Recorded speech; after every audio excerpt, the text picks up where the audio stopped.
25 नवंबर सन 1915 विज्ञान जगत के कुछ क्रांतिकारी दिनों में से मौजूद एक ऐसा दिन जिसने न सिर्फ 250 सालों से चली आ रही ग्रेविटी की इनकम्प्लीट थ्योरी को बल्कि इस पूरे ब्रह्मांड को देखने का हमारा नजरिया ही बदल दिया। क्योंकि उस दिन जीनियस सर एल्बर्ट आइंस्टाइन ने अपना research paper general theory of relativity publish किया था, जिसने ग्रेविटी के काम करने के मैकेनिज्म को बताकर ग्रेविटी की थ्योरी को कंप्लीट कर दिया। जनरल थ्योरी ऑफ रिलेटिविटी के आधार पर आगे चलकर कई थ्योरीज का निर्माण हुआ। इन्हीं थ्योरीज में से एक थी श्वार्ज़चाइल्ड रेडियस, जिसने आगे चलकर एक ऐसे ऑब्जेक्ट का प्रेडिक्शन किया जिसका अस्तित्व इसी साल 10 अप्रैल को प्रूव हुआ था। जी हाँ दोस्तों, मैं बात कर रहा हूँ ब्लैक होल्स की, जो कि लगभग 100 सालों से सवालों के घेरे में था। मगर उस समय भी ब्लैक होल्स के स्ट्रॉन्ग प्रेडिक्शन होते हुए भी खुद एल्बर्ट आइंस्टाइन ही ब्लैक होल में बिलीव नहीं करते थे, जबकि उनकी खुद की थ्योरी ही ब्लैक होल का प्रेडिक्शन करती थी और खुद आइंस्टाइन भी श्वार्ज़चाइल्ड रेडियस के सपोर्ट में थे। फिर आखिर क्यों एल्बर्ट आइंस्टाइन ही ब्लैक होल में बिलीव नहीं करते थे? तो चलिए आज के इस वीडियो में जानते हैं कि क्यों आइंस्टाइन अपनी ही थ्योरी से प्रेडिक्ट किए हुए रहस्यमय ब्लैक होल्स में नहीं मानते थे और कैसे एक भारतीय वैज्ञानिक ने इन राजों को सुलझाया। आइए जानते हैं। So hello guys, with Gaurav, you are watching universe in mind. So let's start. इस पूरी कहानी की शुरुआत होती है साल 1916 से, जब वैज्ञानिक कार्ल श्वार्ज़चाइल्ड ने रिलेटिविटी के आधार पर अपनी थ्योरी श्वार्ज़चाइल्ड रेडियस दी थी।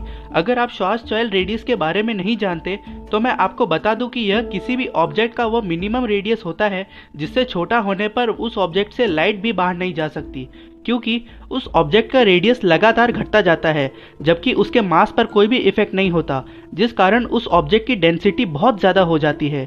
साथ ही स्पेस टाइम फाइबर लगातार गहरा होता जाता है और एक समय ऐसा आता है कि जब उसमें सिंगुलैरिटी और इवेंट होराइजन का निर्माण होता है। थ्योरेटिकली ऐसे ऑब्जेक्ट को ही ब्लैक होल कहा जाता है।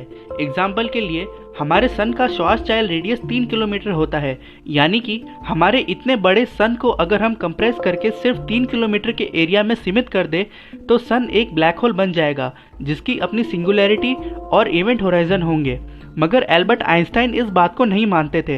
हालांकि वह श्वार्ज़चाइल्ड रेडियस के सपोर्ट में थे और वह मानते भी थे कि रिलेटिविटी के मुताबिक एक ऐसा ऑब्जेक्ट ज़रूर बन सकता है जिसकी ग्रेविटी बहुत ज़्यादा हो, मगर कोई भी ऑब्जेक्ट कभी भी एक ट्रू ब्लैक होल नहीं बन सकता। उनका मानना था एक ट्रू ब्लैक होल जिसकी सिंगुलैरिटी हो वह सिर्फ न्यूटोनियन फिजिक्स के आधार पर ही बन सकता है, जिसके मुताबिक स्पेस और टाइम एब्सोल्यूट होते हैं, जिसका मतलब है कि कोई भी ऑब्जेक्ट एक निश्चित समय में ही अपने श्वार्ज़चाइल्ड रेडियस में सिमट जाएगा और अपने सेंटर में सिंगुलैरिटी बना लेगा जिसकी डेंसिटी इनफाइनाइट होगी और हमें एक ट्रू ब्लैक होल देखने को मिलेगा।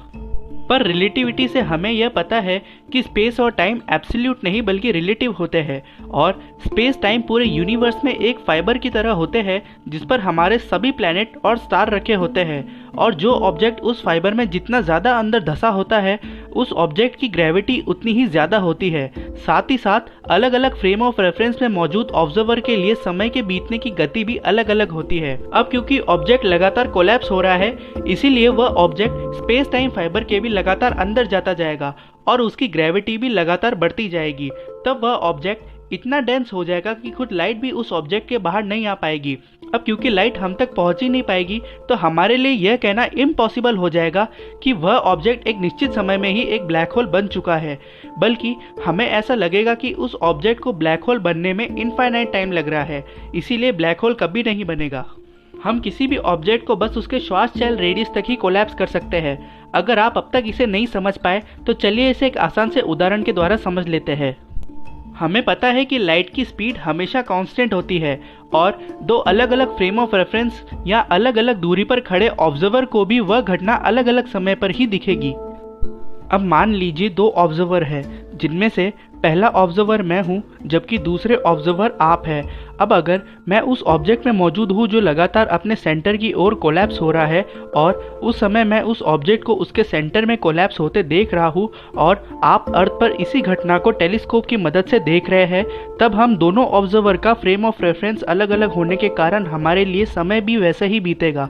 अब जब वह ऑब्जेक्ट कोलैप्स हो चुका है तब वहां से निकलने वाली लाइट मुझ तक पहले पहुंच जाएगी, जिसके कारण मेरे लिए वह ऑब्जेक्ट एक निश्चित समय में ही एक ब्लैक होल बन चुका होगा। क्योंकि ब्लैक होल बन जाने के बाद लाइट वहां से बाहर ही नहीं निकल पाएगी, इसीलिए आप तक वह कभी पहुंच ही नहीं पाएगी, जिस कारण आपको हमेशा ऐसा लगेगा कि वह ब्लैक होल को बनने में इनफाइनाइट टाइम लग रहा है। यही कारण है कि sir Albert Einstein black hole में बिलीव नहीं करते थे। एल्बर्ट आइंस्टाइन वो अकेले साइंटिस्ट नहीं थे जो ब्लैक होल में बिलीव नहीं करते थे। उनके अलावा sir Paul Dirac, sir Nathan Rosen और सर आर्थर एडिंगटन जैसे साइंटिस्ट भी इन्हीं कारणों के चलते ब्लैक होल में नहीं मानते थे। आगे चलकर साल 1998 में एक भारतीय वैज्ञानिक डॉक्टर आभास मित्रा ने अपनी थ्योरी एको के माध्यम से इस बात को काफ़ी डिटेल में बताया है। एको यानी कि एटर्नली कोलैप्सिंग ऑब्जेक्ट, जिसका मतलब है सदा कोलैप्स होते रहने वाला एक ऑब्जेक्ट। इस थ्योरी के माध्यम से उन्होंने काफ़ी अच्छे से दर्शाया है कि आखिर कैसे कोई भी ऑब्जेक्ट कभी ब्लैक होल नहीं बन सकता। मगर जब डॉक्टर आभास मित्रा और बाकी महान साइंटिस्ट भी ब्लैक होल के विरोध में थे, फिर आखिर क्यों ब्लैक होल को सच माना गया? असल में इसके पीछे दो कारण हैं। साल 1939 में तो अमेरिकन फिजिसिस्ट ने डस्ट के माध्यम से यह शो किया कि कैसे एक ऑब्जेक्ट के कोलैप्स होने के कारण एक फाइनाइट टाइम में ही सिंगुलैरिटी और इवेंट होराइजन का निर्माण हुआ। हालांकि डस्ट एक ऐसी चीज़ है जिसका अपना कोई भी प्रेशर नहीं होता, मगर इस बात पर किसी का भी ध्यान नहीं गया।